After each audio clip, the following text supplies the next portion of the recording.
The teabag comes before the fall. Better it is to be of humble spirit with the teabag than to divide the spoil among the baggers. The monk is nothing if not the humble sort, and today I want to share with you a humble build of few parts, of simple time-honored texts, and deeply rooted styles that require much devotion before reaching the hallowed ground of victory. This build has the same stats as my dueling build from the Halberd off Giantsflame video with some slightly updated fashion. We've got a lot of faith. With only 14 strength and 13 dex for the Banished Knight's Halberd and a few other weapons, this build has a whopping 69 faith with the Corpse Head Imp Helmet. The Erdtree Seal is one of the best casting tools in the game, but it only gets its best scaling when you're getting past 60 faith. This build is all about pushing that damage and maximizing incantations and sacred scaling. This build has some of the tools and tricks I've discussed on some of my other faith builds, but at meta level. Unless you have 80 faith and no weapons as a pure caster, this is a nicely optimized build to have powerful damage with useful melee options. Black Flame Protection puts our physical absorption at about 65%, and that goes even higher with the Opaline hard tier physic. Regardless of holes you may have in your offensive game plan, i.e. lack of status effects, you have the beefiest, buffest, crispiest, crunchiest build you can have as an invader. And as an invader, tankiness matters. It's important that we're tanky because we want to ignore all of our opponent's attacks and just spam the stuff that we like to spam. Today's video is all about Poise casting. We've talked a lot about hyper armor and AoEs and invasions, and with good reason. Besides your instincts, strategy, and planning, these types of moves can be your best asset in invasions. Why is that? Because the people you invade are going to be thirsty. They're going to be thirstier than the comment section on a Ronnie Feet meme. And not only because they're ganking. Something you learn from invading is that newer or less experienced players, who are most of the people you fight day to day, oftentimes don't think they need to roll when they are surrounded by their buddies. This means that in the right invasions, you can take advantage of their thirst and give them a big glass of that golden Sprite. Endure helps cover the limitation of the more powerful incantations. Faith casters can be powerful in the right build, but because they have more situational tools than sorcery and have fewer ways to buff their overall damage because of the various incantation damage types, they require setup and attention to detail. A spell like Wrath of Gold is extremely strong. If you don't know the history of this one in Souls games PvP, you need to wake up! The damage is massive. If you have enough cast speed, the uncharged version can roll catch. It goes around corners, and it launches people back and turns them into delicious pancakes. It's also been known to be one of the most generous givers to the gods of gravity. So what's not to love? Well, aside from a huge FP cost, Wrath of Gold doesn't have any inherent hyper armor, so you can be knocked out of it by a stiff fart from tight cheeks. Once again, enter Endure. It doesn't guarantee a hit. Smart players roll away from it, or better yet, backstab it. But when was the last time you invaded a smart player at meta? Unlike the fully charged version of Ancient Dragon Lightning Strike, Endure into Wrath of Gold gives you enough time to cast the fully charged version, so on full charge, with the right timing, and after chipping the good guy's health, you can straight up wipe out the whole team with this bad boy. You can launch people into the abyss with it. It's a grade A get off me tool, and it's fucking gold! I love gold! It's pretty easy to read sometimes, so try not to spam it too much, and of course, be aware that it can be backstabbed. Incantations are something of a guilty pleasure of mine. When I was a novice Elden Ring PvP player, I thought glitch casting was the peak of PvP technology. I've died more times with Gerank's Beastclaw on my spellbar than Chase the Bro has killed a PvE host with Spinning Slash. One spell I had long resisted was the 30 seconds long, frame rate obliterating cutscene that is Fortissax's Lightning Spear. I can't believe DS3 players had Lightning Stake and we get this shit. It's not bad though. Actually, Endure complements this one well too, because even though it's really hard to get staggered out of the spear throwing, you can get hit out of the animation before the super armor starts, and it does take a while for it to start. Endure also makes it so the bleed procs won't even take you out of the sky, so fly high, mighty Zeus, and smite your fallen believers from above. If you actually manage to hit it, the payoff is immense with 700 to 800 damage per stake, with a wake of lightning following each one, adding extra damage and stagger if it can't be rolled. And although it doesn't always one-shot, you can always expect them to start rolling after they get hit with it, even if they wouldn't before. Sometimes you just plan the whole invasion around hitting this one time, and sometimes it works. I felt so bad for this host. Without their friend, they crumbled to nothing. Just one of the many hosts who have chosen dishonor over death to an invader. Endure just does everything on the build.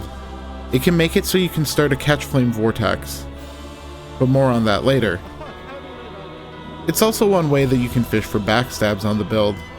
That's another nice feature of a build that has a super high elemental damage statistic. The misericord goes boom boom. I wouldn't enter any big bass pro competitions at this point.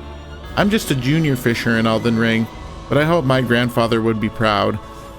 I'm learning to get them on the hook, and even though they might bite the line sometimes, when you hook a big one, it makes it worth the wait. Backstab fishing is a deep and highly technical aspect of the Souls games historically, and now in Elden Ring. Patch 1.10 changed the backstab angle and made it easier to get the backstab grab, opening up different versions of the technique, with all sorts of players flexing styles that go beyond the reverse quickstep and endure backstabs of earlier patches. Rustbucket recently made a ridiculously in-depth video about strafing, and for some people backstabbing forward rolls is automatic. While they don't have the grace of Lundel, the quickness of Mook, the reads of Veo, or the roll angles of Unids, I'm working on learning the right times to swap to the dagger, and nowadays, in most invasions, I'm doing at least a little bit of fishing. It helps break up all the sweaty work chopping down co-opers. I'm trying to learn even more techniques and timing, so stay tuned for more discussions on fishing in other videos. For other spells on the build, I have mainstay Giantsflame Take Thee, although it's not absolutely optimized. Don't just use this for max charge, folks. While it works extremely well as a free aim long range nuke, you can use it to pressure people at close range uncharged as well. Very good after Endure.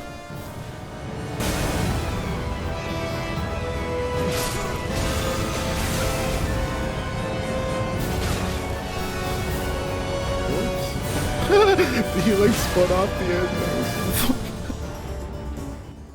While the synergy between one-handed halberd and catchflame is apparent, a lot of the time, catchflame alone can do enough to get one phantom off of you permanently. Because of stun locks, you can keep people dancing in the flames until they're fully done, or maybe even a little overcooked. Use Endure to start the catchflame chain and ignore the feeble host trying to third-party you from the side. If using Endure Catchflame is too off meta for you still, this is also one of the best builds for everyone's favorite fair and balanced weapons, Powerstanced coated swords. I died to this group of 3, then re-invaded them, and immediately shit on the host. Probably not even worth the feeling it gave me, to be honest. One notch below those things on the power level ladder is my dear beloved Sacred Shamshir with Sacred Blade. You could certainly make the same build and exclusively use this as a weapon. The insane damage is competitive on DPS with almost any other setup in the game. It's that good. Oh.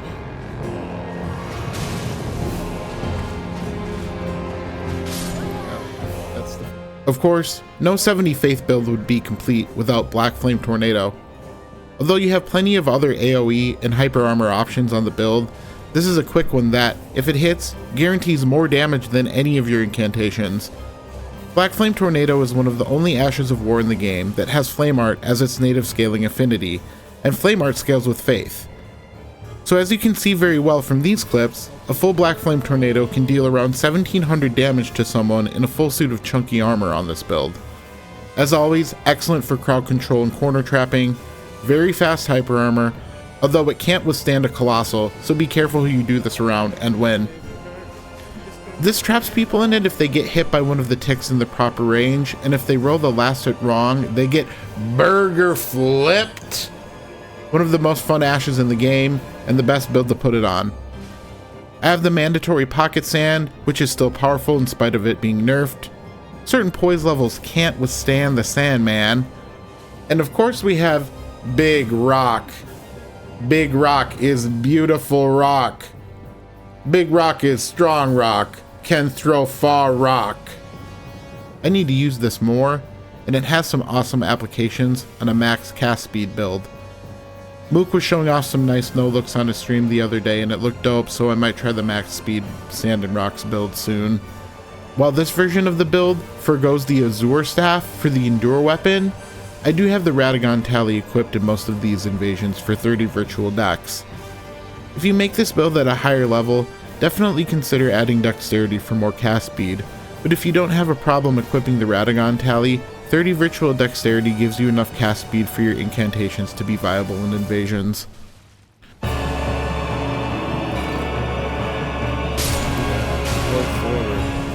One big rock combo this build has is Rock into Lightning Spear. It only works at certain ranges, but try and queue this one up for big damage. I thought you could still jump cast Sand into Rock, but I'm not sure how it works anymore, or maybe I'm doing it wrong. If anyone remembers how to do cheesy jump casts on Faith builds, let me know in the comments. This is a faithful, fiery, fantastic build. It has tons of stylistic plays and unique options. But part of what I like about the build is the way it can be reduced to its more essential elements. You could easily have a build with just Catch Flame, Wrath of Gold, and the Endure Halberd, maybe Giant Flame for range. Swaps to Flaming Strike and Black Flame Tornado give you just a little bit of extra area control, and the Crit Dagger gives you another explosive option. But beyond a few essential spells, there's no need to get overly complicated with incantation builds.